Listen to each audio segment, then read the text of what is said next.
பாரு, உன் தங்கையோட கணவன் உயிரோட இருந்து அவ வேற ஒருத்தர் வருமுன்னா அதுதான் தப்பு.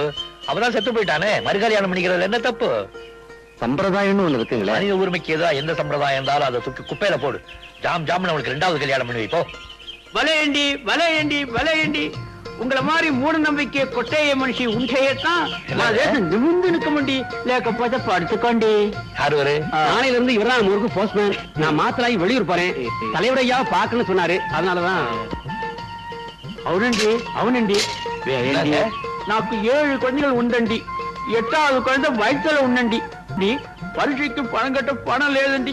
గాంధీ గారు, వాజీ గారు, కామరాజ్ గారు అందరూ చెప్పినారు குழந்தைகளை பிச்சை எடுக்காது படிக்க பெட்டுன்னு. வேயண்டி அதுக்காக உண்டியலா? అవునండి అవునండి వేయండి. நான் உண்டியல்ல பணம் வைய மாட்டேன்டி. உங்க பிள்ளைங்க எங்க படிக்கிறாங்கன்னு செப்பண்டி, நம்ம கணக்கு பிள்ளை அனுப்பிச்சு பணம் கொடுக்கறேன்டி.